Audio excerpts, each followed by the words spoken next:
Les 20 ans du CRIB, première.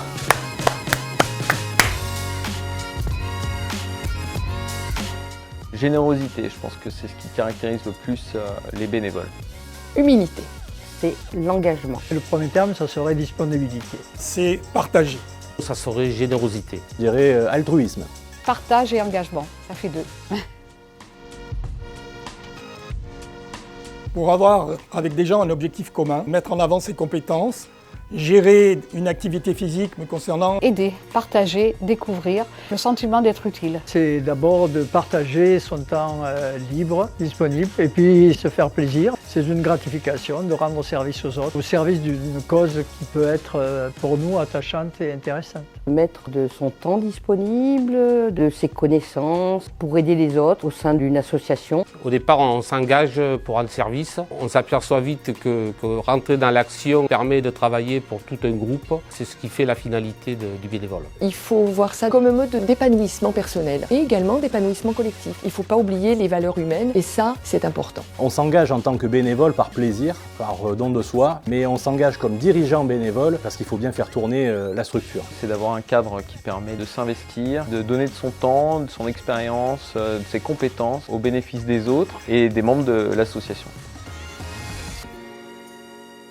La principale difficulté, je crois qu'avant tout, c'est le manque de temps. S'occuper d'une association, c'est s'engager au quotidien. C'est son temps, ses activités, ses centres d'intérêt qui quelquefois raccourcissent ou limitent cette disponibilité. On se retrouve à faire un travail qui est parfois encore plus prenant que ce qu'on faisait lorsqu'on travaillait. Donc je pense que le bénévolat, ça fonctionne avec l'engagement des personnes. On trouve aujourd'hui de moins en moins de personnes qui veulent s'engager pour autre chose que du ponctuel dans le fonctionnement des associations. Être dirigeant, c'est être force de proposition. Vous managez, vous apportez les idées, mais derrière, il ne faut pas oublier qu'il y a un collectif. Alors les difficultés qu'on rencontre en tant que dirigeant bénévole, elles sont pratiquement de 4 ordres. Au départ, le recrutement, la gestion administrative, les ressources humaines et les informations.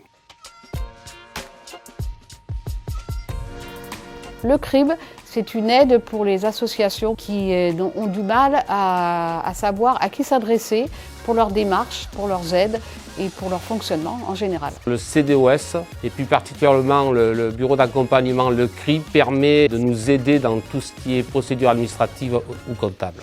Nous avons avec le comité Sport Adapté le plaisir et la satisfaction de nous appuyer sur les services du CRIB, notamment dans l'accompagnement des emplois, les services de la paye, le conseil qui peut être apporté, surtout de la démarche de gestion du personnel. Le CRIB peut apporter des solutions, notamment la gestion de recrutement et toute la gestion administrative, notamment les bulletins de salaire qui vont permettre à l'employeur de pouvoir être tranquille de ce côté-là et informer un maximum pour les aides par rapport à l'emploi. Le CRIB est important et voire essentiel.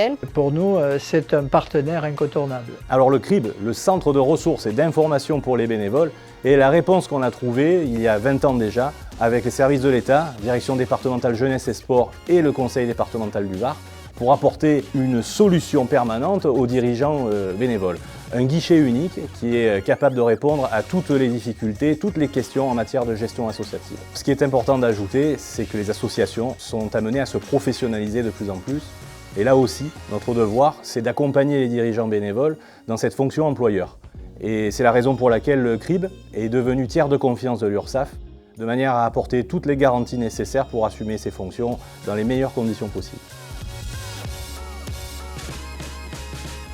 Eh bien, je remercie les bénévoles du temps qu'ils accordent à leurs associations, du temps qu'ils accordent à leur territoire et de toutes leurs actions tout au long de l'année, continues et absolument essentielles au lien social.